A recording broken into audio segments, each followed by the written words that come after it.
Hola a todos, muy bienvenidos a este curso de física cuántica, a este curso breve de física cuántica, pero muy rico en un montón de conceptos que les va a ayudar a ustedes a comprender con claridad los principios en los que se basa la física cuántica. Y luego con ello, con el conocimiento de los principios, poder aplicarlo correctamente y ver cuáles son sus posibles usos. Bien, entonces vamos para ahí. La física cuántica es muy interesante en el sentido de que nosotros muchas veces hemos escuchado frases, como yo les decía, de que apelando a la física cuántica o en nombre de la física cuántica, les dicen a ustedes, por ejemplo, tú puedes cambiar tu realidad. Y eso es algo maravilloso, es algo muy grande, porque si a uno no le gusta la realidad que está viviendo, entonces va a la física cuántica y cambia su realidad. Pero ¿es aplicable esto así? Bueno, lo vamos a ir viendo, vamos a ir desentrañando todo, pero tenemos que entrar dentro de la física cuántica, dentro del corazón de la física cuántica. Entonces, lo que yo le quería manifestar en el principio es que si yo estoy hablando, por ejemplo, de las vacas que viven en el medio del océano Atlántico, que saltan con los delfines, como ven esta hermosa imagen acá, ustedes van a decir, no, pero ¿qué está hablando esta mujer? Porque obviamente que las vacas no viven en el océano. Por lo tanto, estoy como desencajada de la realidad. Y si yo les dijera, bueno, la vaca sí es cierto, la vaca no vive en el océano, viven, son animales terrestres, viven en la tierra. Entonces, si yo le digo, queremos tener una vaca en el apartamento, una vaca como mascota, y entonces ustedes se van a dar cuenta que algo raro me está pasando, porque también, si bien un apartamento es un lugar terrestre, ahí podría estar la vaca, que es un animal terrestre. Sin embargo, deberían existir un montón de condiciones que deberíamos imponerle nosotros al edificio para que la vaca pudiese llegar hasta allí. Entonces, por ejemplo, yo les decía, no, el edificio no puede tener escalones en la entrada porque la vaca no podría subir. Luego, el ascensor no puede ser de esos ascensores para 5 o 6 personas porque la vaca no entra en ese ascensor. Entonces tendríamos que pedirle al edificio, primero, que sea plana la entrada, segundo, que el ascensor sea muy grande, tener puertas muy grandes para que la vaca pudiese pasar también, y tener un apartamento con las dimensiones apropiadas para que pudiésemos entrar la vaca y tenerla allí. De todas maneras, aunque lográsemos establecer todas esas condiciones necesarias, igual la vida de la vaca en el apartamento no va a funcionar. No funcionaría nunca porque la vaca es para vivir en el campo, es un animal del campo. Por lo tanto, con esto quiero decir que lo mismo le pasa a la física cuántica. Hay que ver si estamos aplicándola en el ámbito de aplicación correcto y con las condiciones apropiadas. Entonces, esta es una premisa importante que debemos conocer de la física cuántica, que existe un ámbito de aplicación y condiciones necesarias para que se puedan dar allí los principios de la física cuántica. Bueno, eso por un lado. Ahora vamos a entrar dentro de lo que es la física cuántica. Entonces, como primera parte yo les planteo qué es la física cuántica y decirlo algo muy general y simple. La física cuántica es una ciencia. Ahora, cuando nosotros nos preguntamos qué es una ciencia, podemos decir de forma general que la ciencia es un sistema de conocimientos sobre la naturaleza. Ahí está, la ciencia es un sistema de conocimientos sobre la naturaleza, pero entonces tenemos que saber qué cosa de la naturaleza estudia la física cuántica. Y eso lo vamos a ir desentrañando a lo largo de la clase de hoy. Entonces, más adelante vamos a responder cuál es el objeto de estudio dentro de su naturaleza. Entonces, la física cuántica es una parte de la ciencia física, sí, evidentemente. La física, como ciencia básica, se divide en lo que es la física clásica, aquella física que fue desarrollada por Newton y otros físicos, que tienen que ver, bueno, con todo lo que dice acá la mecánica, la óptica, la acústica, la termodinámica, el electromagnetismo, etc. Y luego viene en el siglo XX, recién en el siglo XX, 1900 para adelante, lo que se llama la nueva física, la física moderna. La física moderna es la física cuántica. La física moderna es la física cuántica. Acá tienen mecánica cuántica, aunque también está también la mecánica relativista, también desarrollada por Einstein, la mecánica relativista, pero la mecánica cuántica y la mecánica relativista forman lo que es la física moderna, nacida en el siglo XX, pero básicamente se comprende como física moderna a la física cuántica. ¿Y qué más? Si nosotros pensamos que lo que conocemos del universo en realidad es apenas un 5% y nos resta conocer un 95% del universo, es obvio que hay más física por descubrir. Y eso es lo que formaría parte de lo que se llama la nueva física. Nueva física es lo que tenemos para descubrir. Y hay muchos estudios que ya están en camino para determinar esta nueva física. Así que nosotros podríamos decir también que estamos estudiando física moderna en este curso. ¿Bien? Bueno, la física cuántica entonces se la debemos a este señor y a este señor. De acá hay una de las dos caras que es muy conocida, que ustedes ya sabrán, pero yo se los voy a presentar a los dos. Este señor es Max Planck, padre de la teoría cuántica.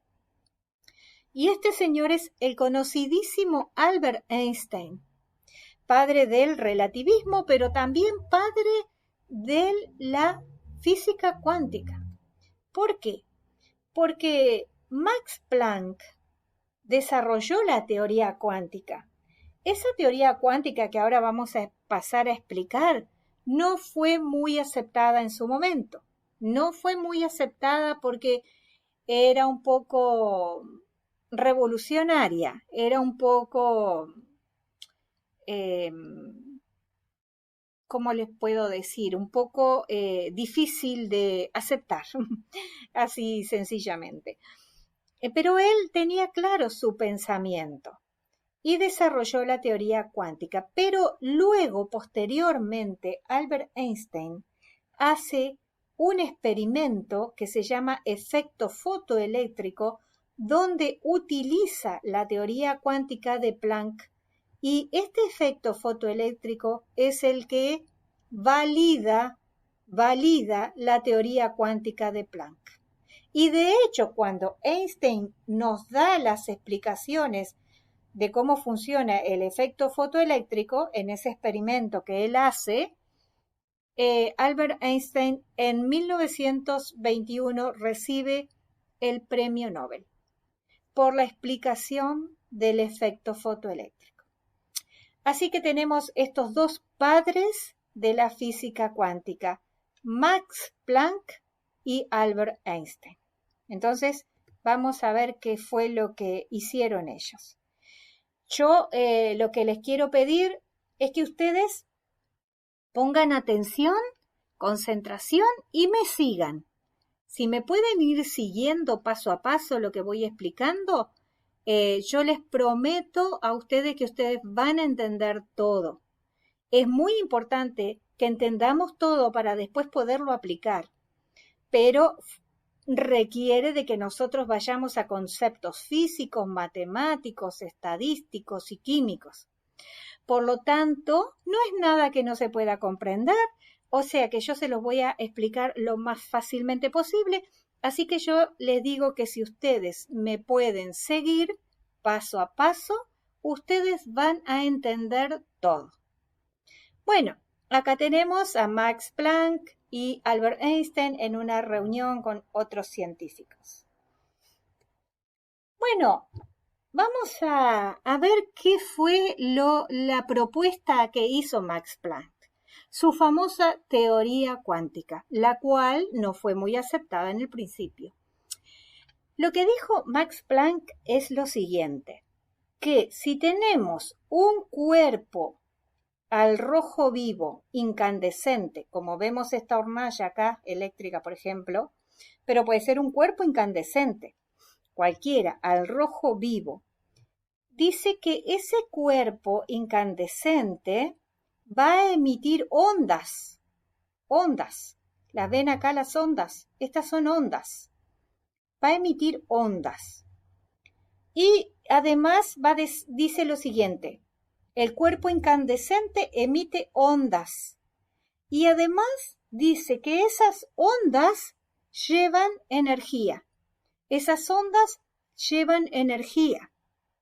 Entonces, cuando chocan con alguna materia, traspasan la energía a la materia. Cualquier material, chocan con cualquier tipo de material, entonces traspasan la energía. Entonces, dice lo siguiente, el fenómeno de la radiación es la propagación de energía en forma de ondas electromagnéticas. Bien, o sea, repetimos para que quede claro una vez más, un cuerpo incandescente emite ondas electromagnéticas, pero digamos ondas que llevan energía. Esas ondas transportan energía. Cuando esas ondas chocan con un material cualquiera, entregan la energía, traspasan la energía. Bien, eso es lo que dijo Planck. Pero ¿por qué a esto le llamamos teoría cuántica? Por lo siguiente. Acá quería mostrarle lo de las ondas, por si es un concepto un poco difícil para algunos. ¿Ven este dibujito que es una cresta, un valle, una cresta, un valle, una cresta, un valle? Estos son ondas. Y acá tenemos ondas también. Acá cuando tenemos una perturbación en el agua, por ejemplo, ustedes ven que se forman ondas porque tenemos una cresta, un valle, una cresta, un valle, una cresta, un valle. Entonces, esta onda, por ejemplo, que vemos acá, viaja a través del agua, pero esta onda que vemos acá viaja a través del aire. ¿Bien? O sea que las ondas pueden viajar en distintos medios. Pueden viajar a través del agua, pueden viajar a través del aire, etc. Entonces, vamos a hablar un poquito más de las ondas para pasar a explicar por qué es la teoría cuántica lo que propuso Planck. Bueno, cuando yo hago una perturbación en una cuerda, por ejemplo, una perturbación sola, puedo emitir un pulso que viaja hacia adelante. Si yo sigo manteniendo la perturbación para arriba y para abajo en un movimiento continuo, entonces voy a generar una onda como la que ven acá. Una onda que tiene una cresta, un valle, una cresta, un valle, una cresta, un valle, así, y que se desplaza hacia adelante, ¿verdad? Bueno, entonces vamos a ver qué características tienen las ondas. Vamos entonces a conocer más acerca de las características de las ondas. ¿Cómo puedo yo identificar una onda? ¿Cómo puedo caracterizarla completamente? Bueno, entonces, ustedes ya vieron que las ondas, como vimos la onda en el agua, como vimos la onda dibujada ahí que salía del cuerpo incandescente, del cuerpo que estaba al rojo vivo, emitía una onda, y las ondas son de esta manera. Tienen una cresta, tienen un valle, tienen una cresta y tienen un valle.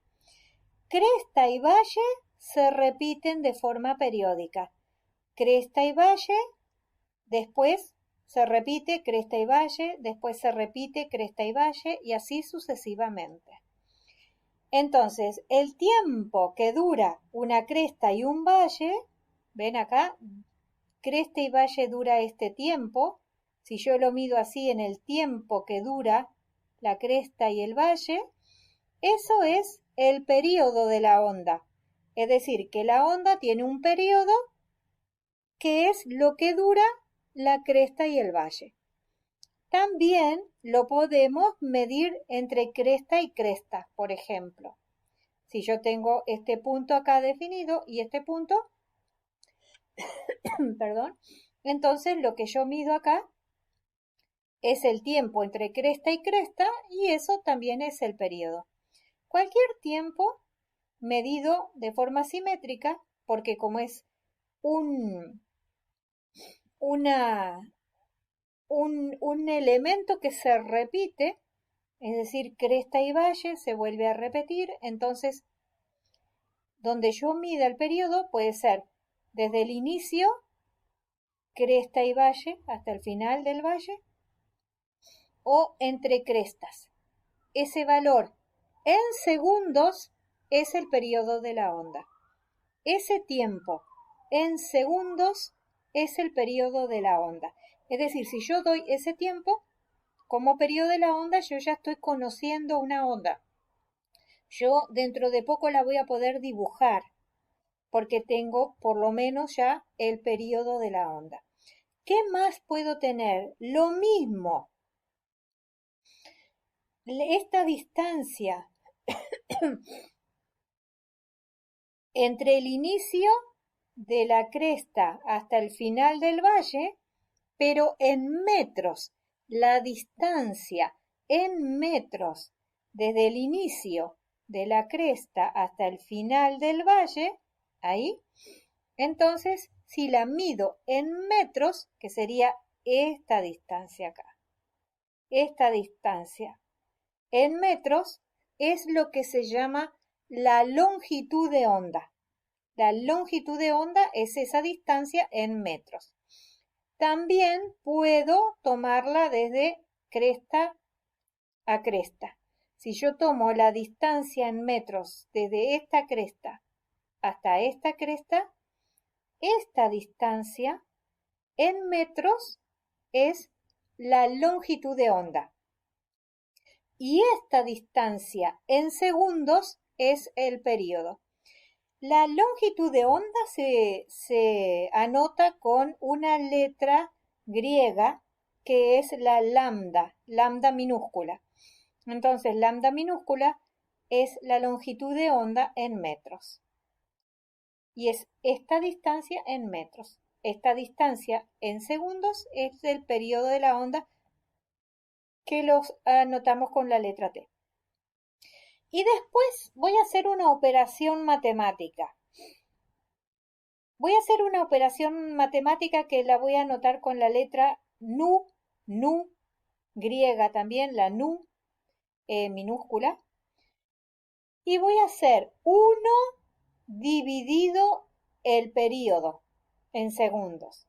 1 dividido el período y eso va a ser la frecuencia de la onda.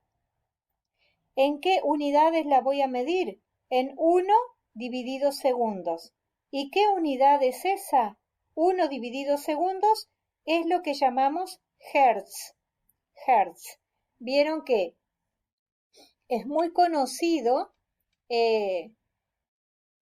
por ejemplo, los servicios radioeléctricos que utilizan frecuencias para la transmisión, por ejemplo, las frecuencias de AM, de FM, una radio que funciona en el 95.5 megahertz.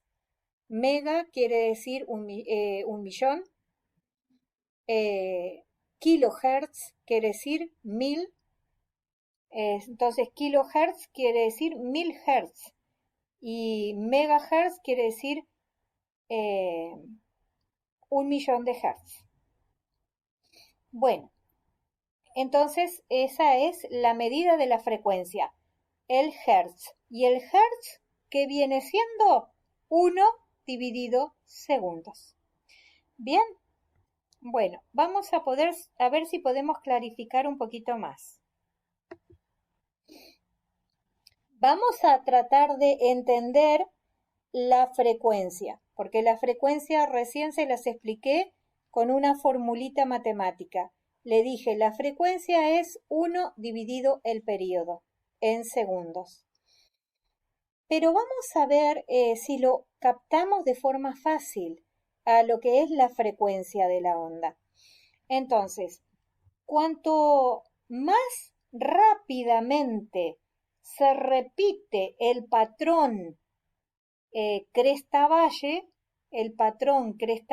cuanto más rápido se repite, es más alta la frecuencia. Por ejemplo, vamos a mirar. Acá tengo valle cresta, después valle cresta, es lo mismo, ¿no? Valle cresta. Acá se repite 3 veces el patrón. Valle cresta, valle cresta, valle cresta. Se repitió 3 veces. Esa sería la frecuencia, 3. Luego acá en este caso vamos a suponer que fuese igual. Valle cresta, valle cresta, valle cresta. Bueno, tiene como una frecuencia muy parecida a la anterior, pero un poquitito más. Pero muy parecida, sería 3,2, 3,3. Y vamos a ver la verde. Acá tiene un patrón así. Cresta valle 1, cresta valle 2, cresta valle 3, cresta valle 4 casi. No, 4 bien. Entonces, esta tendría una frecuencia mayor. Esta tiene una frecuencia de 3, esta tiene una frecuencia de 3,2, por ejemplo. Esta ya tiene una frecuencia de 4 porque se repitió 4 veces. Cresta valle 1, cresta valle 2, cresta valle 3, cresta valle 4.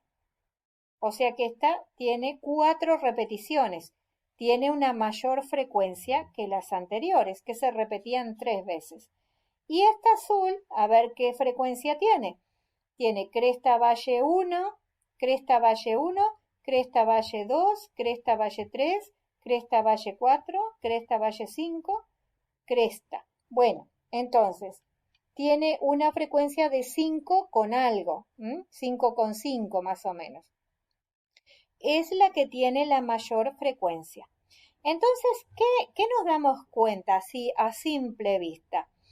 Que cuando las ondas están más abiertas, como más estiradas, es menor la frecuencia. Y cuando las ondas están más apretaditas, es mayor la frecuencia. Entonces nos podemos quedar con eso. Las ondas que son apretaditas son de mayor frecuencia, las ondas que son más abiertas son de menor frecuencia. Bien, eso ya es algo que nos queda fácilmente distinguido a simple vista. Bueno, y acá es otra diapositiva que yo les había mostrado cómo se repiten. ¿Vieron? Esta cresta valle es 1, acá tenemos cresta valle y cresta valle, tenemos 2 repeticiones, entonces esto tiene la frecuencia de 1, esta tiene una frecuencia de 2 porque tiene 1 y 2. Y esta tiene una frecuencia de 1, 2, 3. ¿Se ve?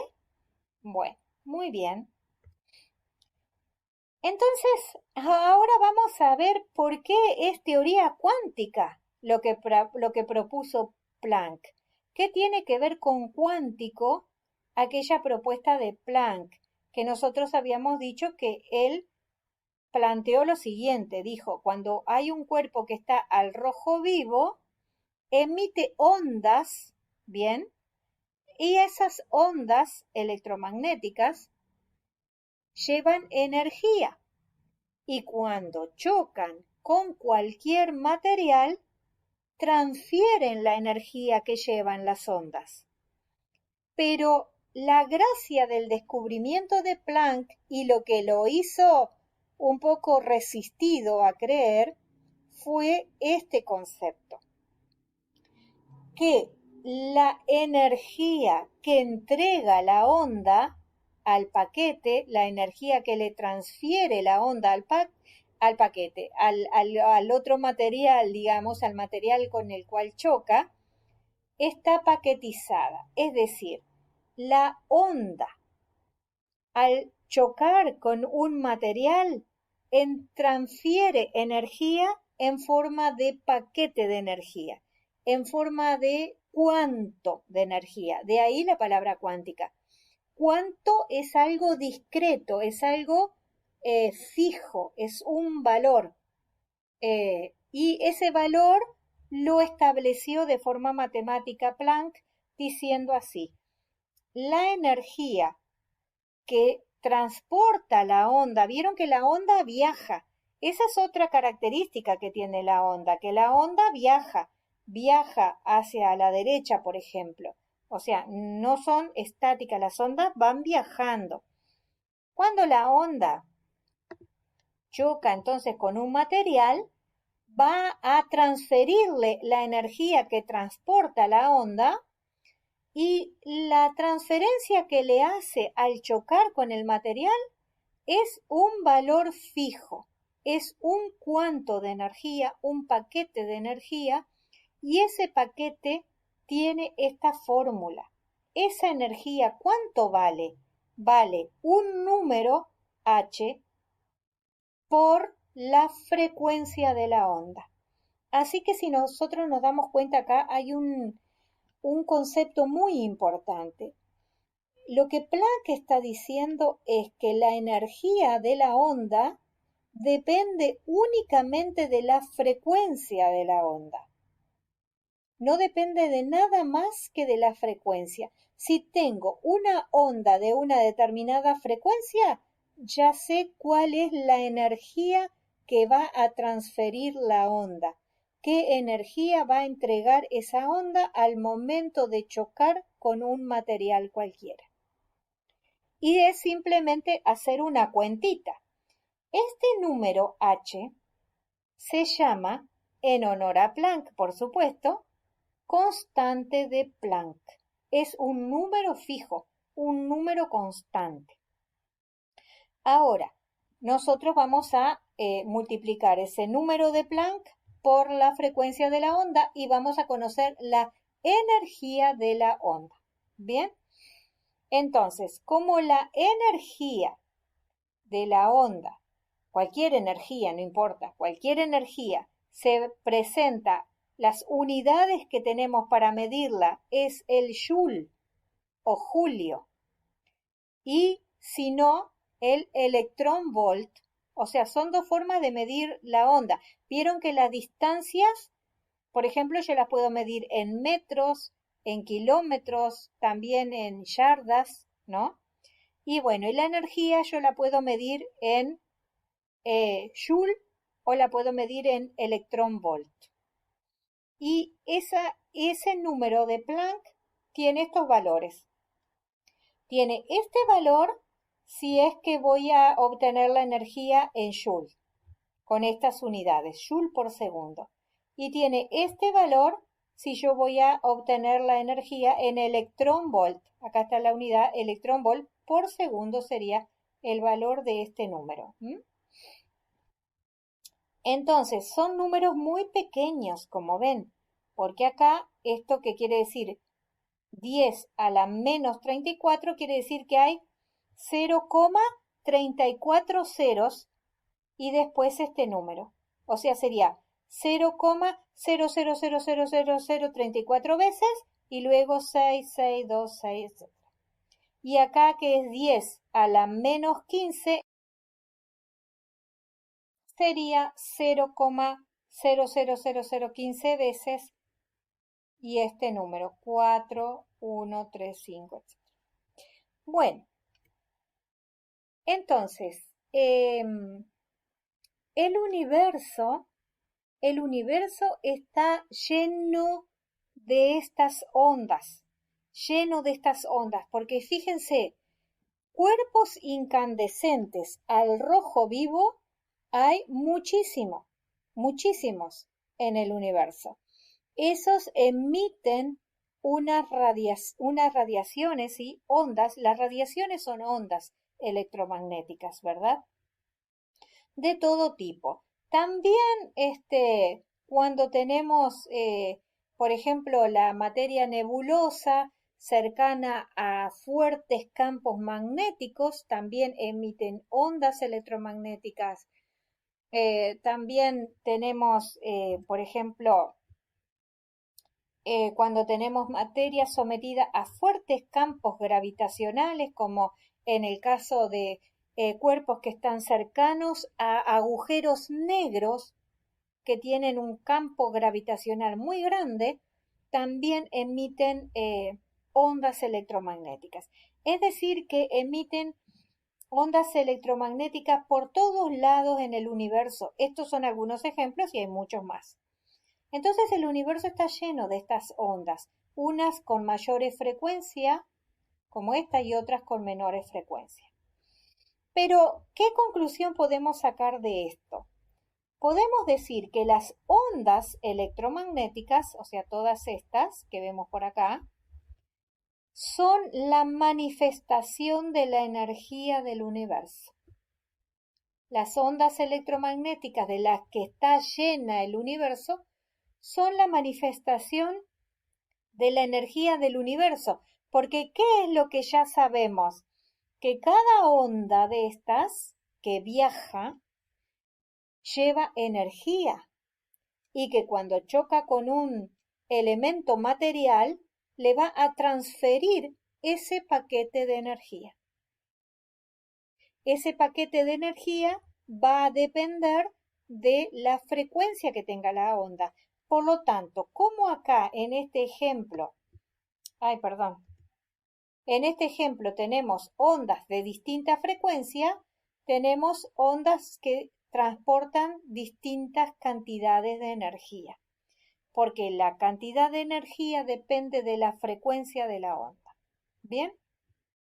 Pero entonces, qué interesante, que el universo está lleno de ondas electromagnéticas, que se producen ondas electromagnéticas por doquier, ondas de diferentes frecuencias, y que esas ondas electromagnéticas son la manifestación de la energía del universo.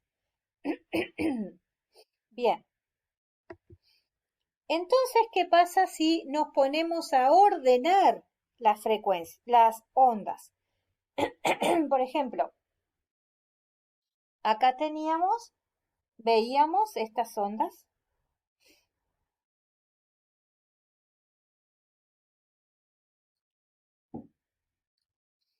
Veíamos las distintas ondas y entonces tomamos todas las ondas electromagnéticas del universo, y lo que hacemos es ordenarlas en orden de frecuencia creciente, por ejemplo. ¿Está? Entonces, acá ¿cómo sería el orden creciente de frecuencia? Esta menor frecuencia, esta un poquito más, esta un poquito más, esta un poquito, y esta la de mayor frecuencia. ¿Se acuerdan que las ondas más apretaditas eran las de mayor frecuencia y las ondas más estiradas son las de menor frecuencia? Entonces, si yo ordeno todas las frecuencias del universo, mejor dicho, ordeno todas las ondas electromagnéticas del universo en orden creciente de frecuencia,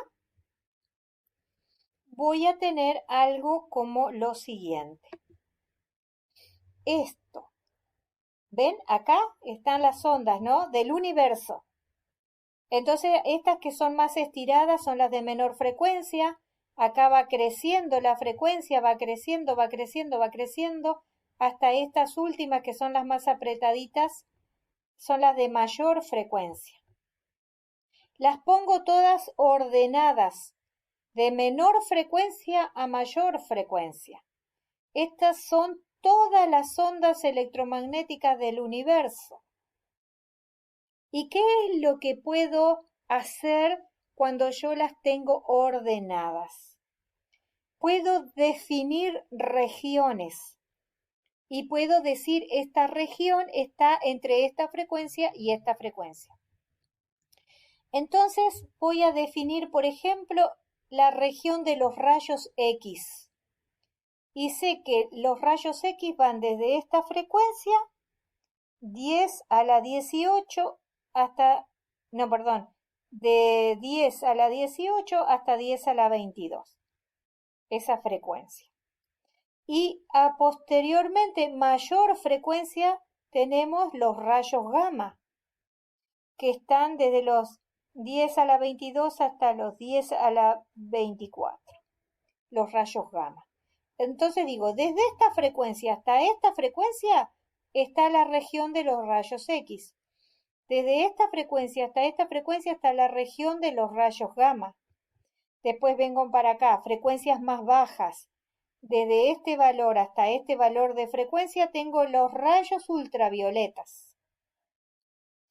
Desde esta valor de frecuencia, 10 a la 14, hasta este valor 10 a la 18 o a la 16, tengo esta región que es muy, muy importante porque es la región que son el tipo de frecuencias que pueden incidir en nuestro aparato óptico, estimular ciertos elementos ópticos que están en nuestra vista y hacernos ver e interpretar la realidad a través de la visión. Por lo tanto, esto se llama la luz visible. La luz visible está entre esta frecuencia y esta frecuencia. Luz visible es la luz que puede impactar y en nuestro aparato óptico y permitirnos ver a nosotros. Solamente estas frecuencias. Después, mayores frecuencias ya no las vemos, no vemos nosotros. Y, por ejemplo, hay otros animales que ven en estas frecuencias, pero nosotros no, nosotros vemos desde este rango de frecuencia hasta acá nada más. Hay animales que pueden ver hasta acá o animales que pueden ver hasta acá.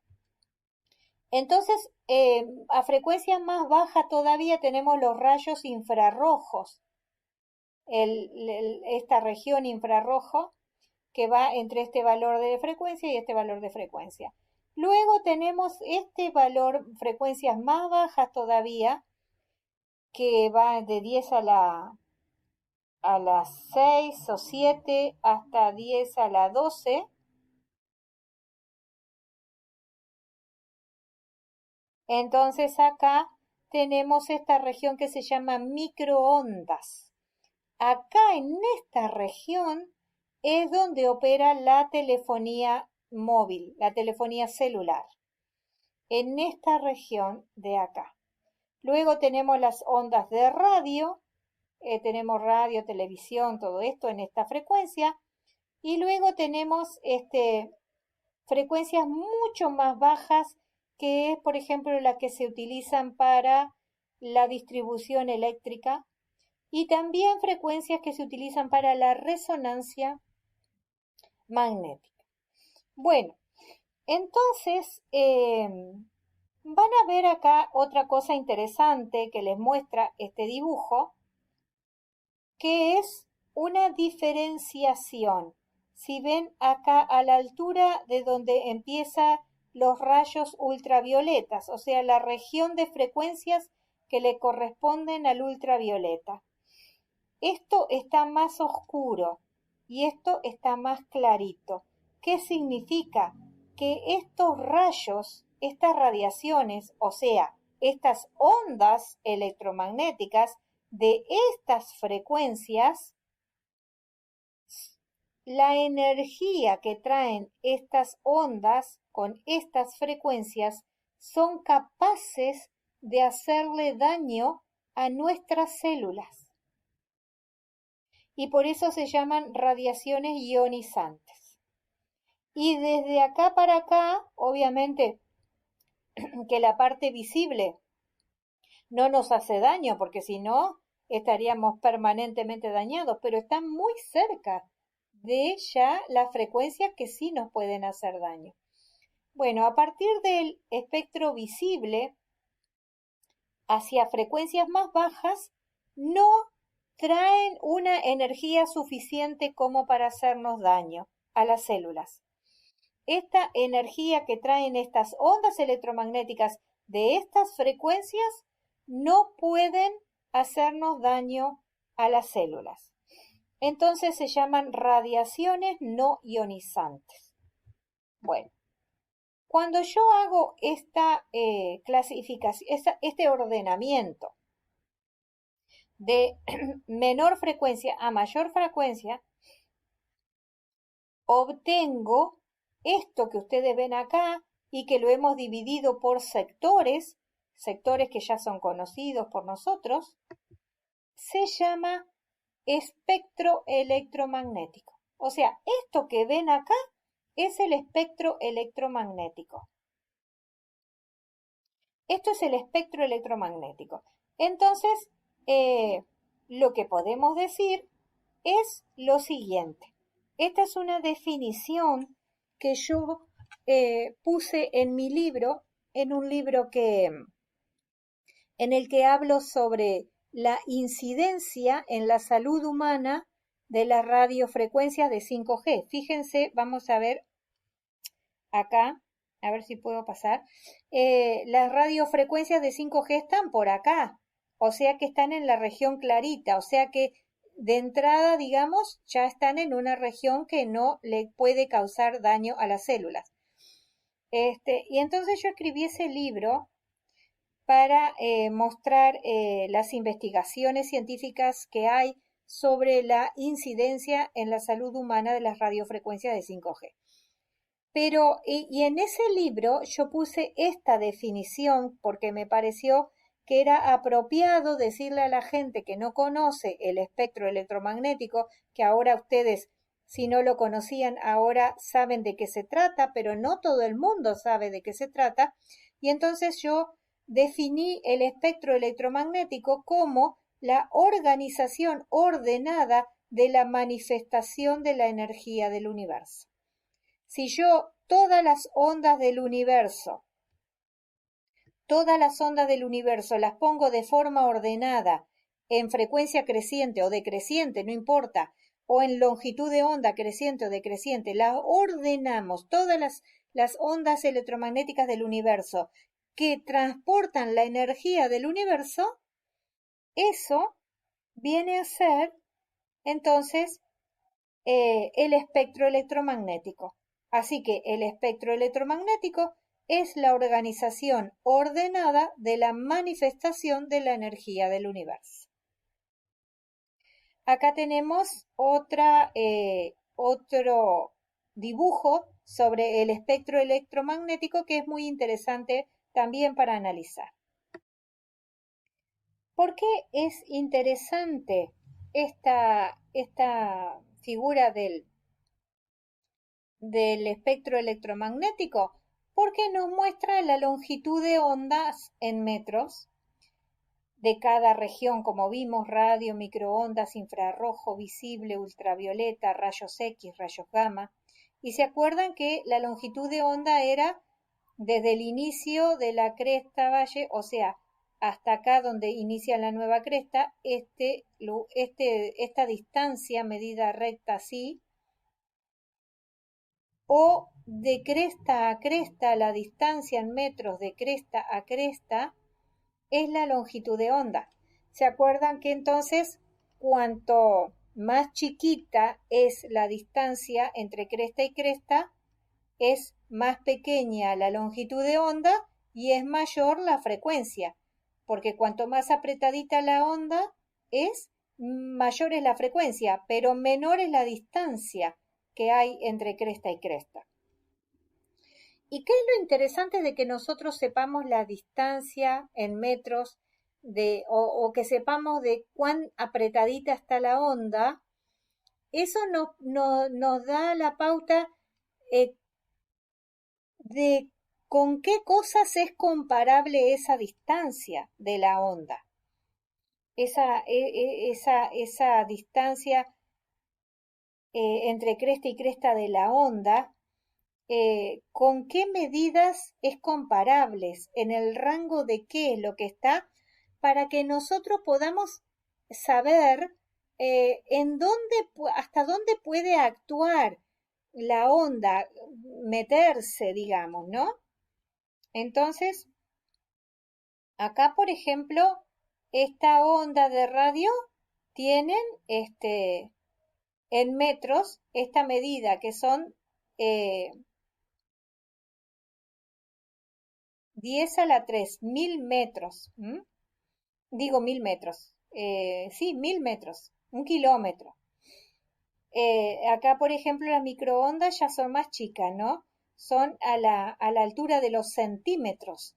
Y si vamos un poquito más para acá, estamos en las cerca de los milímetros, Vieron que las ondas que usa 5G, que están más cerca de este lado acá, en vez de ser centímetros como acá, la distancia entre cresta y cresta es de milímetros, 1 milímetro, 2 milímetros, 3 milímetros. Y por eso, ¿cómo se llaman esas ondas de 5G? Se llaman ondas milimétricas, ondas milimétricas. Bueno, entonces tenemos esas distancias y vamos a ver con qué lo podemos comparar. Ahí ya le dije los centímetros, los milímetros. Acá tenemos el infrarrojo ya como pudiendo penetrar, digamos, dentro de lo que es un insecto como la abeja. En el caso del espectro visible tenemos como la punta, la distancia entre cresta y cresta viene a ser como la punta de un alfiler o inclusive más chiquititas como una célula, porque acá tenemos protozoarios, bacterias, etc. Luego tenemos el ultravioleta, que el ultravioleta ya está dentro de lo que es la constitución química de adentro de nuestro cuerpo o de cualquier material, que son las moléculas que componen cualquier material, y entonces como que pueden penetrar hacia adentro de cualquier material. Estas distancias tan pequeñitas entre cresta y cresta son comparables a las distancias que tienen las moléculas. Y si vamos a los rayos X, son más chiquititas aún estas distancias entre cresta y cresta, o sea, estamos hablando de la longitud de onda, que pueden meterse adentro mismo de un átomo. Un átomo. Y inclusive más a frecuencias mayores aún, a frecuencias de los rayos gamma, pueden meterse hasta dentro del núcleo del átomo. Adentro del núcleo del átomo. Bien, entonces esto es muy interesante para saber hasta dónde pueden incidir las ondas electromagnéticas. Entonces, yo les quiero mostrar, porque cuando hice la presentación de mi libro, hice una presentación también en PowerPoint para hablar sobre el libro, y acá le robé a esa presentación un par de diapositivas, donde lo que yo estaba mostrando es lo siguiente. Vieron que Planck nos dijo que tengo una onda tiene una determinada frecuencia. Para calcular la energía tengo que multiplicar esta frecuencia por el número h, que es la constante de Planck. Acá lo tienen escrito normal al número h. Entonces yo voy a usar este número h, que es la constante de Planck, en electron-volt porque voy a calcular la energía en electron-volt, acá, que tienen las tecnologías de telefonía celular. Entonces, en telefonía celular nosotros usamos frecuencias de 600 MHz.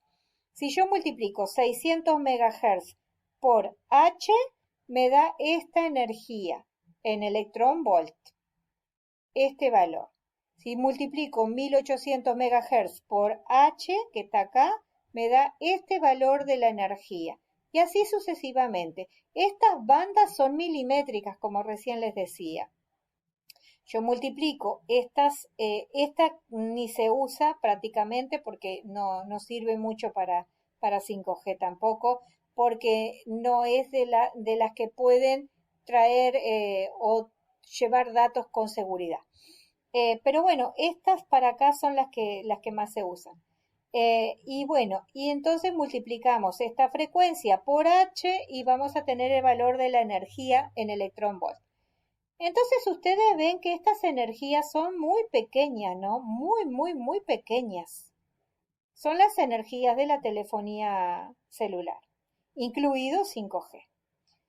Ahora vamos a ver cuál es la energía necesaria para romper los enlaces de ADN, porque mucha gente dice eso, ¿no? Dice que puede alterar el ADN del ser humano. Bueno, cuando nosotros vamos a ver, le calculamos la energía de los enlaces del ADN y le calculamos la energía necesaria para romper estos enlaces en la unidad de electron-volt, encontramos que estos enlaces se rompen con energías de entre 3 y 5 electron-volt. 3 y 5, esto es prácticamente, pero tampoco igual, no me alcanza. Son puentes de hidrógeno. Pero digamos, para romper los enlaces del ADN, necesito entre 3 y 5 electron-volt. Pero miren cuántos son los electron-volt que puedo conseguir con estas frecuencias. No llego ni a 3 ni a 5, pero me falta infinita cantidad de energía para llegar a estos valores.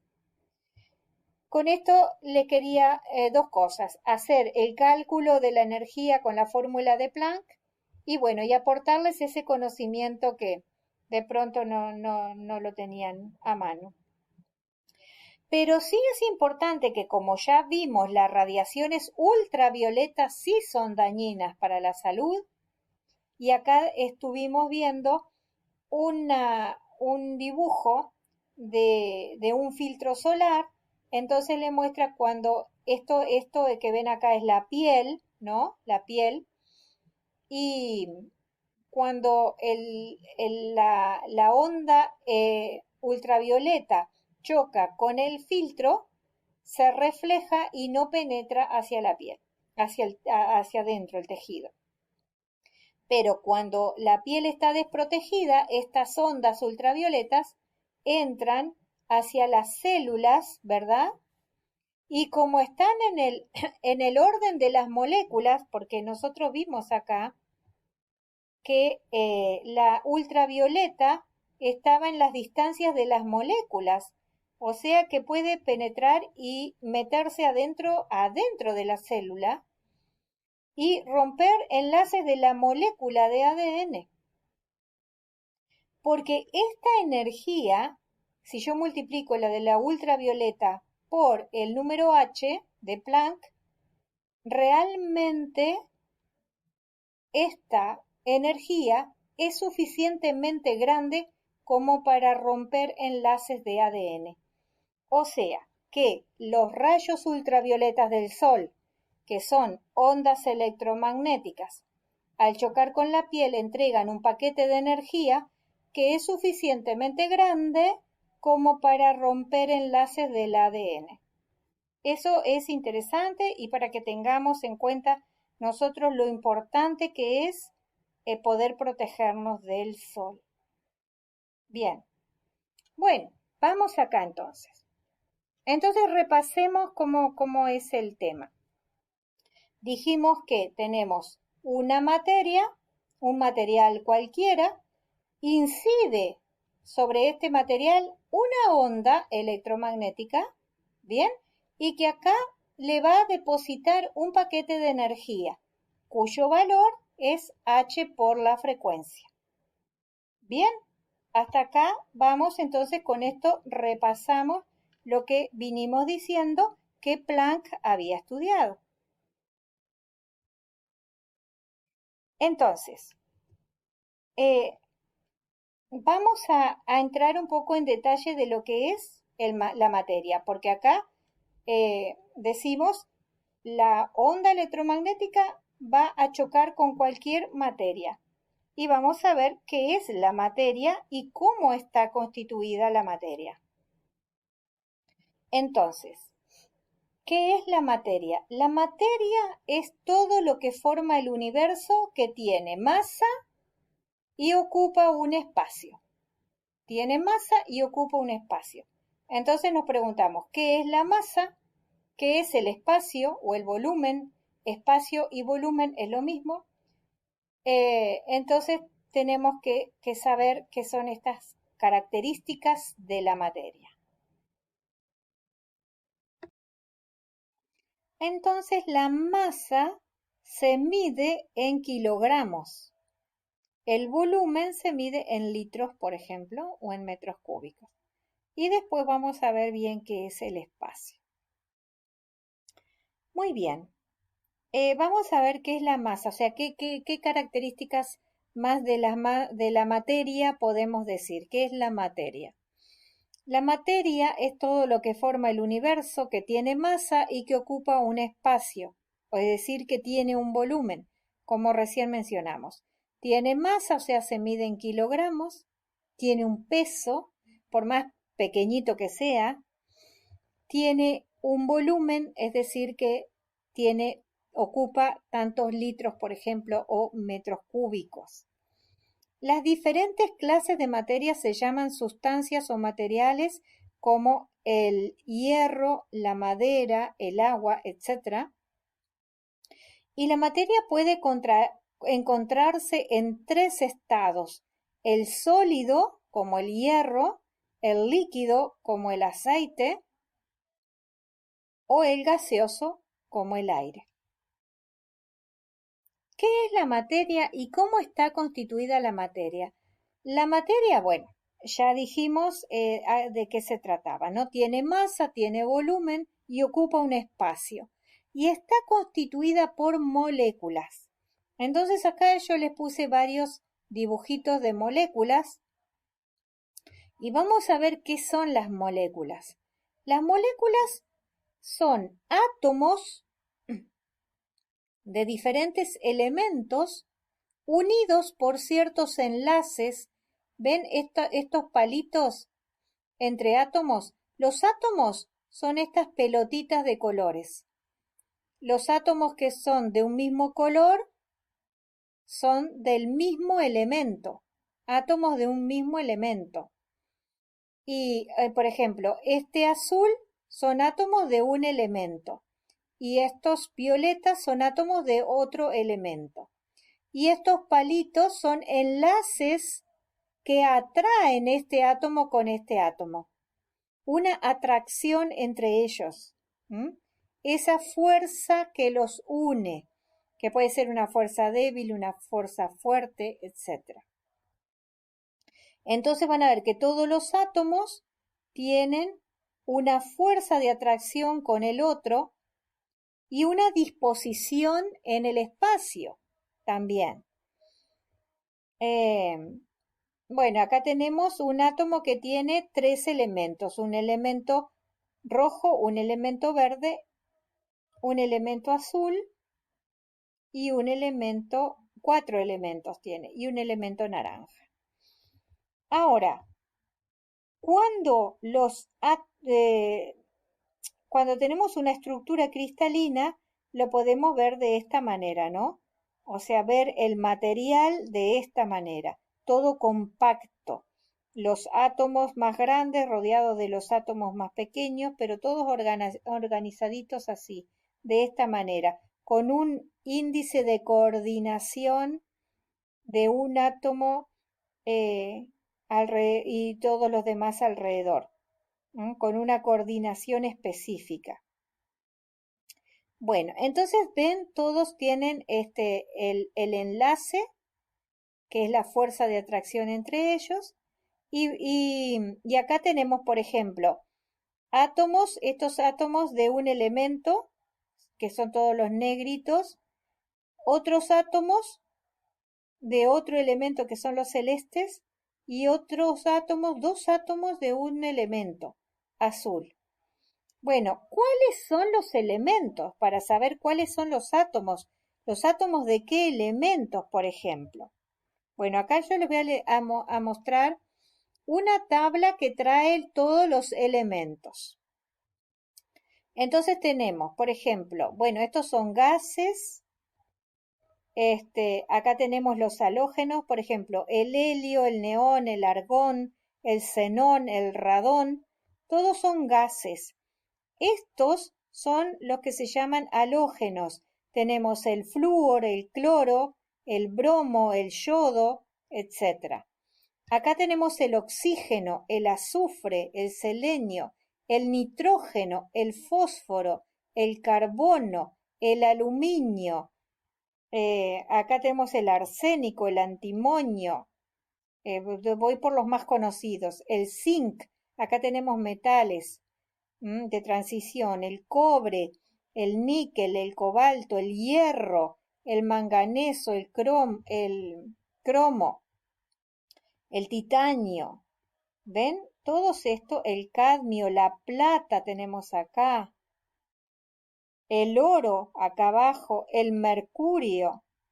Y acá tenemos el berilio, el magnesio, el calcio, el estroncio, el bario. Y acá tenemos el sodio, el litio, el potasio. Y acá arriba de todo, que es el más simple de todos, es el hidrógeno. Acá tenemos el hidrógeno. Bueno, estos son todos los elementos. Entonces, ¿qué puede ser una molécula? Yo puedo tener átomos de oxígeno, átomos de cobre y átomos de hidrógeno unidos, átomos de carbono con átomos de hidrógeno. Y entonces lo que podemos ver acá es que tenemos, por ejemplo, yo les voy a contar, esta molécula que vemos acá son átomos de carbono uniditos todos con los hidrógenos. Estos blancos, estas pelotitas blancas chiquitas son hidrógenos. Entonces tenemos distribuidos espacialmente átomos de carbono unidos con átomos de hidrógeno. Y es todo así, con esta estructura, los átomos de carbono con los átomos de hidrógenos, hasta que acá tenemos otro átomo distinto, como ven, que es rojo. Y este es el oxígeno. ¿Bien? Este es el oxígeno, acá tenemos hidrógeno, y todos estos negros son átomos de carbono, los blancos son átomos de hidrógeno, y el rojo es un átomo de oxígeno. Esta molécula, ¿saben cómo se llama? Es una molécula muy conocida y se llama colesterol. El colesterol es esta molécula. Son átomos de carbono unidos con el hidrógeno, con esta estructura dispuesta espacialmente, y un átomo de oxígeno. Bien, bueno, esto era para que conocieran las moléculas. Las moléculas están formadas por átomos de distintos elementos y están unidas por un enlace de atracción entre ellos. es una fuerza de atracción entre ellas, entre átomos. ¿Bien? Entre átomos hay una fuerza de atracción que es el enlace. ¿Bien? Bueno, espero que haya quedado claro esto. Y acá tenemos los elementos. Acá son átomos de distintos elementos, ¿verdad? Y los elementos son estos, los que tenemos acá, que ya los vimos. Y bueno, vamos al átomo entonces, porque como recién acabamos de ver, la molécula está constituida por átomos. Pero ¿qué es el átomo? ¿Cómo está constituido el átomo? Bueno, el átomo está constituido por un núcleo que vemos acá, el núcleo. Y este núcleo está constituido por protones y neutrones. Unos son los rojos y los otros son los azules. Así que tiene en el centro un núcleo que está formado por protones y neutrones. Y girando alrededor tiene unas órbitas circulares que están compuestas por cierta cantidad de electrones. Estas pelotitas que ven acá son electrones que giran en una órbita alrededor del núcleo, pero que no es una cantidad cualquiera, sino que es así. La órbita que está más cercana al núcleo puede tener 2 electrones. La segunda órbita que está después de la primera puede tener 8 electrones.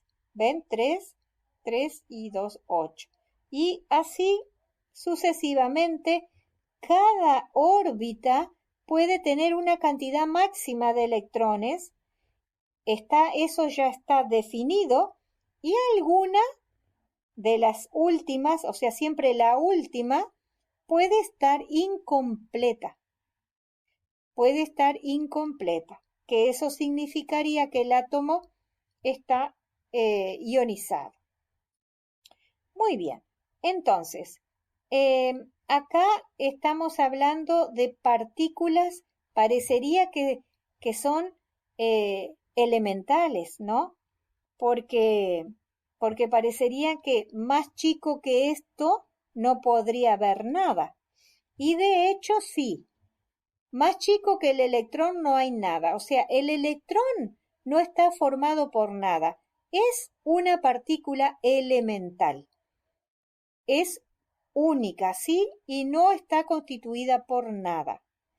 Pero, sin embargo, los protones y los neutrones, que en un momento se creyó que eran partículas elementales, luego se comprobó que los protones y los neutrones están compuestos por otras partículas elementales que ahora vamos a ver. En realidad, el protón y el neutrón están formadas por partículas elementales que son estas que aparecen acá como U y D. Bien, son quark, se llaman así, son quark. El quark down es el D y el quark up es el U. Bien. Ahora, ¿tienen un enlace entre ellas? Sí. La fuerza de atracción que tienen los quark se llama gluón. Esto es un enlace. ¿Ven? Acá tenemos un quark up y un quark down. Y el enlace entre ellos, la fuerza de atracción entre ellos es el gluón. ¿Bien? Pero el gluón es una fuerza de atracción. En cambio, el quark, tanto el up como el down, son partículas elementales, lo mismo que el electrón. Entonces yo podría decir que las partículas elementales que conocemos hasta ahora son el electrón, que es el que gira en la órbita alrededor del núcleo, y dentro del núcleo tenemos dos partículas elementales que son el quark U y el quark D. Porque tanto el neutrón como el protón están formados por quarks. Bien, espero que haya quedado claro esto, ¿no? Estos dos neutrones y protones forman el núcleo. Vamos a repasar esto. ¿Vieron? El átomo está formado por un núcleo que está formado por protones y neutrones, los cuales a su vez están formados por quark. Y son quark unidos por gluones. ¿Bien? Así que las partículas elementales que hasta ahora conocemos que son indivisibles son el quark U, el quark D y el electrón, que es el que gira alrededor de ese núcleo. ¿Bien? Bueno. Y entonces vamos a mirar esta tablita. Esta tabla es muy interesante porque trae las partículas elementales, las que hemos visto. Entonces, ya conocemos el electrón que gira en una órbita alrededor del núcleo, que está formado por los quarks U y D. Y además, los electrones tienen un compañero que se llama neutrino electrónico, que es una partícula que está ahí acompañando al electrón y que a veces puede salir disparada a velocidades cercanas a la velocidad de la luz. Estas serían las partículas elementales, estas 4. Ahora, ¿por qué tengo todas estas? ¿Por qué tengo donde tengo el electrón, tengo el muón? Perdón. Tengo el muón y el tau. Porque este es el electrón más gordito y el electrón más gordito de todos. Pero esto es electrón. Electrón más gordito y electrón más gordito. El neutrino electrónico que acompaña al electrón y el neutrino más gordito y el neutrino más gordito. Después tenemos el quark down con el quark más gordito y el quark up con el más gordito y más gordito. O sea que en realidad las partículas elementales son 4. El electrón, el neutrino, el quark down y el quark up. Estas son partículas que no tienen división, que no se pueden dividir en nada más pequeño. Son las partículas elementales. El neutrino, que digamos es la segunda, le puse acá porque es menos conocido, es la segunda partícula más abundante en el universo y permanentemente estamos siendo atravesados por ello. Ellos atraviesan la materia y no interactúan con nada. ¿De dónde vienen los neutrinos? La mayoría de los neutrinos que llegan a la Tierra proceden de las reacciones nucleares que tienen lugar en el interior del Sol. Como les decía, acompañan al electrón y muchas veces en reacciones nucleares ellos salen disparados a la velocidad de la luz. Entonces, también son fuentes significativas de neutrinos las explosiones de las estrellas lejanas del tipo supernova, la radiación del fondo del universo o de las reacciones de las centrales nucleares. De ahí surgen los neutrinos. Es como que estamos siendo bombardeados por neutrinos, pero no pasa nada porque no nos hacen nada, nos atraviesan simplemente. Día y noche, cada segundo, miles de millones de neutrinos nos atraviesan. Bueno, simplemente. Así que si quisiéramos, si alguien nos pregunta cuántas son las partículas elementales, nosotros tenemos que decir que las partículas elementales son 4, el electrón, el neutrino electrónico, el quark down y el quark up. Y sus versiones más gorditas existen también, pero estas son las partículas elementales. El electrón, el neutrino y el quark down y el quark up. ¿Bien? Bueno, eso simplemente para que nos quedara. Entonces, acá volvimos a tomar en cuenta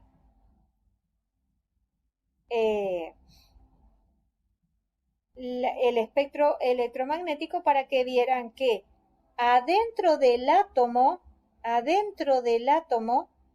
yo puedo entrar con los rayos X, ¿verdad?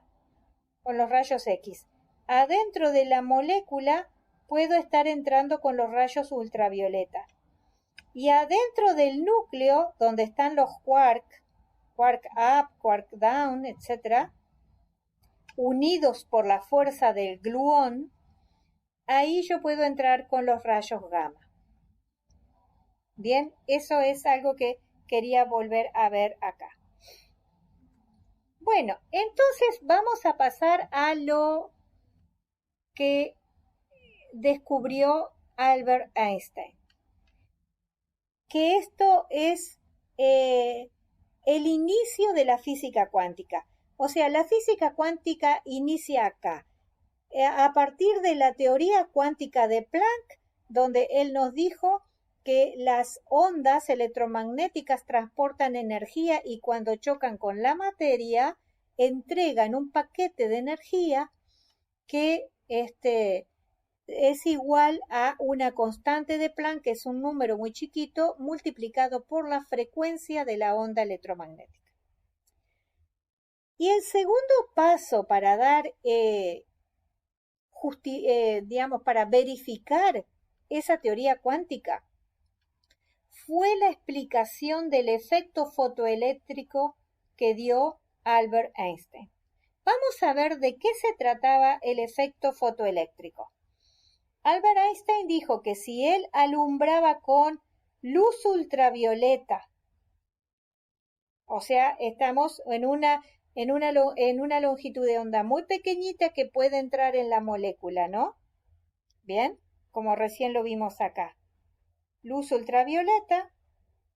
El visible está en el orden de las células y la ultravioleta puede entrar es comparable las distancias con las de las moléculas. Entonces, lo que hizo Albert Einstein fue lo siguiente. Hizo incidir luz ultravioleta a un metal.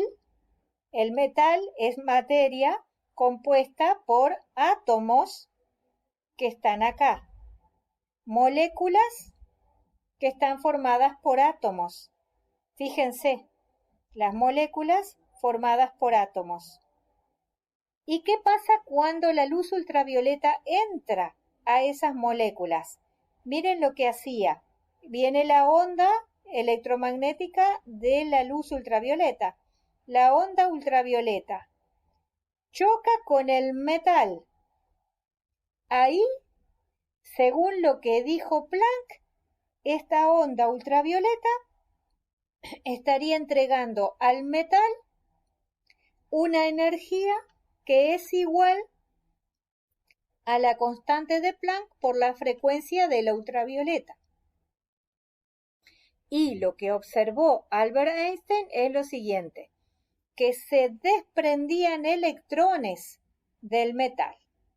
Es decir, vamos de vuelta. Es muy fácil este experimento. Tengo una barra de metal. Le hago incidir luz ultravioleta y salen electrones. Luz ultravioleta choca con el metal y salen electrones. Esto fue el efecto fotoeléctrico. Y vamos a ver cuál fue la explicación que dio Einstein a este efecto por el cual recibió el premio Nobel en 1921.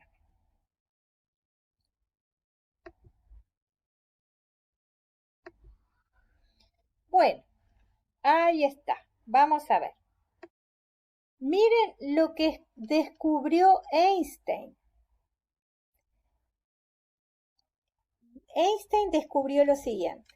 Dijo así, fíjense, tengo la barra de metal y tengo una onda ultravioleta que está incidiendo sobre el metal. Entonces, lo que él observó es que de acá salían para afuera electrones. Bien. Pero, ¿cuál fue la observación interesantísima de Einstein. Dijo lo siguiente, que esta onda ultravioleta era lo mismo que chocaran una corriente de partículas.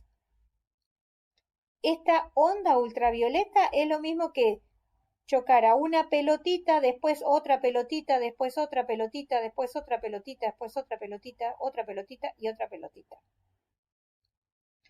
Bien, entonces, la energía que tiene cada pelotita es igual a la energía de Planck, a la energía de la teoría cuántica de Planck. Entonces, vamos de vuelta, repasemos. La onda electromagnética de ultravioleta que incidía sobre el metal era lo mismo que si chocaran contra el metal pelotitas que traían energías de este valor. Entonces, esta pelotita entrega una energía de este valor. Esta es la frecuencia de la ultravioleta. Luego, en segundo lugar, viene esta pelotita, choca esta pelotita, entrega esta energía. Luego choca esta pelotita, entrega esta energía, porque la onda como que viene viajando, ¿no? O sea, entonces como que son muchas pelotitas una tras de la otra. ¿Se entiende? Espero que se entienda esto. Entonces, cada pelotita tiene esta energía de la teoría cuántica de Planck. Y de esta manera, Einstein valida este valor que dio Planck. Pero es importante tener conciencia de qué significa este experimento. No quiere decir que cuando incide una onda electromagnética, se junten todas estas pelotitas y se sume la energía. Y sea una energía, por ejemplo, acá tengo 1, 2, 3, 4, 5, 6, 7, sean una energía de este valor multiplicada por 7. No. Porque lo que dice Einstein es que estas pelotitas inciden de a una. Entonces la energía que está recibiendo es siempre esta. No se suman. Es siempre esta, porque la incidencia es como si fueran pelotitas que inciden de a una por vez. Entonces, a esta pelotita le puso un nombre. El nombre que le puso a esta pelotita es fotón. Fotón. Y el fotón es una partícula, es considerada una partícula. Una corriente de partículas. Es esta onda. Entonces, fíjense, el fotón es una partícula. ¿Cuál es la energía que tiene el fotón? El fotón tiene la energía dada por la teoría cuántica de Planck.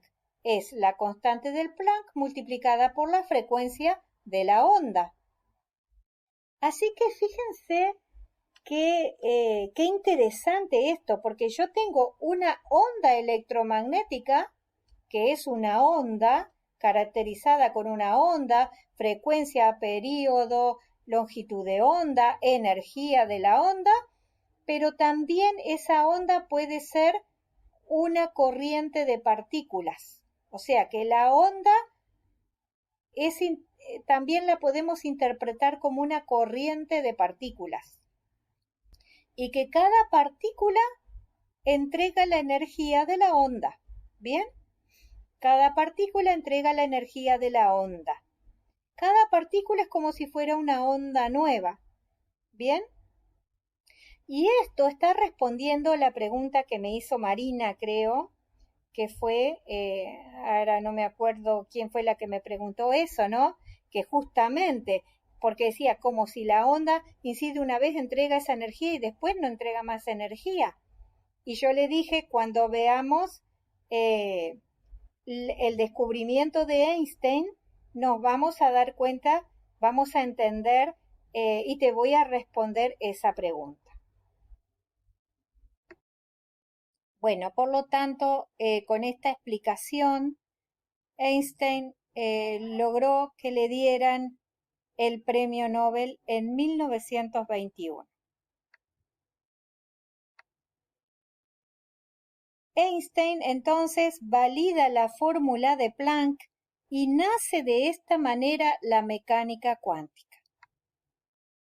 En 1921, Albert Einstein recibe el Premio Nobel de Física por sus explicaciones sobre el efecto fotoeléctrico.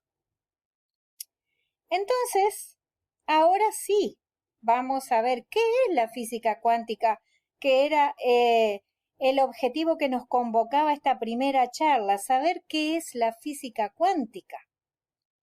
Entonces, en la parte 1 dijimos la física cuántica es una ciencia. Y ahora vamos a responder cuál es el objeto de estudio, porque dijimos la ciencia es un sistema de conocimiento sobre la naturaleza. Pero ¿qué parte de la naturaleza estudia la física cuántica? Bueno, entonces vamos a ir a lo que es la definición de física cuántica. La física cuántica o mecánica cuántica pueden tomarse como sinónimos. Es la rama de la física que estudia la naturaleza a escalas espaciales muy pequeñas, los sistemas atómicos y subatómicos, es decir, los sistemas del átomo y de adentro del átomo. ¿Bien? Los sistemas del átomo, vieron que acá tengo átomos unidos por fuerzas de atracción entre ellos, pero también lo que hay adentro de ellos, el núcleo y los electrones, el electrón, el neutrino, el quark up y el quark down, todo lo que está acá, todo esto es el objeto de estudio de la física cuántica, los sistemas atómicos y subatómicos, sus interacciones con la radiación electromagnética, o sea, esto que estuvimos viendo. ¿Qué pasa cuando una onda choca con un metal o con cualquier materia que tiene átomos?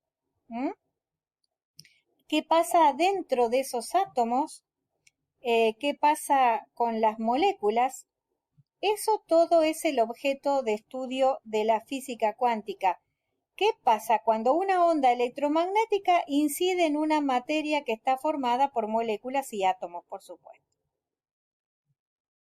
Entonces, este es el objeto de estudio. Vamos de vuelta. La mecánica cuántica es la rama de la física que estudia la naturaleza a escalas espaciales pequeñas, que son los sistemas atómicos y subatómicos, sus interacciones con la radiación electromagnética y otras fuerzas. En términos de cantidades observables, se basa en la observación de que todas las formas de energía se liberan en unidades discretas o paquetes llamados cuantos.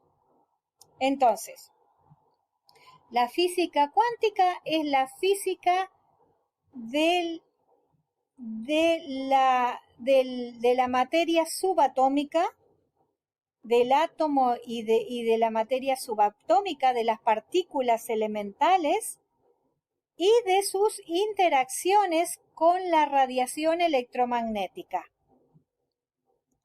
Y basado todo en la observación de que la forma de energía de la onda electromagnética se libera en unidades cuantizadas, se libera en paquetes de energía denominados cuantos. O sea que este es el objeto de estudio de la física cuántica, la materia subatómica y su interacción con la radiación electromagnética. La radiación electromagnética es lo que vimos en el espectro electromagnético, pero no todas las radiaciones interactúan con la parte interior del átomo, pero algunas, las de frecuencias más elevadas, esas sí. Entonces, ese es el ámbito de funcionamiento de la física cuántica, donde en el átomo y adentro del átomo, y cómo interactúa la onda electromagnética en la materia, qué es lo que pasa con los átomos, con las partículas elementales y qué leyes siguen y cumplen esas interacciones. Entonces, de última, quiero mostrarles acá otra vez las partículas elementales, que como dijimos son 4, el quark up, el quark down, el neutrino electrónico y el electrón. Y fíjense cuáles son las fuerzas que unen, que interaccionan entre estas partículas. Entonces tenemos el fotón, que es el que descubrió Einstein. El fotón es como una partícula que tiene una energía dada por la teoría cuántica de Planck. Después tenemos el gluón, que dijimos que era la fuerza que unía a los quark dentro del núcleo. Y después tenemos los bosones, el bosón Z y el bosón W, que no hemos hablado de ellos. Bueno, hasta acá entonces les voy a dejar una reflexión, porque después nos vamos a ir para el lado de la metafísica y para el lado de las aplicaciones más adelante. Todavía en la próxima clase aún tenemos que seguir ahondando en los principios de la física cuántica. Así que vamos a seguir un poco más, vamos a entrar un poquito más en la matemática, en la estadística, y vamos a llegar a nuevos conceptos y entendimiento de la física cuántica, de su ámbito de aplicación y de las condiciones necesarias. ¿Bien? Pero yo les voy a dejar esta reflexión para pensar. ¿Qué son los pensamientos? ¿De qué están hechos los pensamientos? Fíjense, piensen ustedes. ¿Están hechos de partículas subatómicas, por ejemplo? ¿Son ondas electromagnéticas los pensamientos? Si estuvieran hechos de partículas, ¿qué onda electromagnética, de qué frecuencia podría interactuar con ellos? Porque si estuviera hecho de partículas, yo puedo entender o saber ya qué tipos de frecuencias, qué valores de frecuencias pueden interactuar con las partículas. Siguiendo la teoría de Planck-Einstein. Si por el contrario son ondas, ¿qué frecuencias tienen las ondas de los pensamientos? Vamos a suponer que los pensamientos son ondas electromagnéticas. ¿Qué características tienen esas ondas? ¿Qué frecuencia tienen esas ondas? ¿En qué rango de frecuencia operan los pensamientos, por ejemplo? Porque vieron que si yo quiero decir que el ojo, como aparato óptico de nuestro cuerpo, opera en el rango de las frecuencias que le corresponden al espectro visible. Entonces yo sé que de esta frecuencia, dentro de ese rango de frecuencia, el ojo opera para poder ver. Entonces vamos a ver si puede existir algo similar con los pensamientos. Si puedo decir que los pensamientos actúan u operan en un rango determinado de frecuencias, por ejemplo. Si son ondas, los pensamientos, esas ondas pueden interactuar con la materia interna o con la materia externa a nivel subatómico, molecular, etc. Bueno, les dejo todas estas reflexiones para que después, en las siguientes charlas, nosotros entremos un poquito en la parte más filosófica de la física cuántica. Filosófica, pero que no deja de ser, es un poco interpretativa, pero no deja de estar basada en los principios de la física cuántica.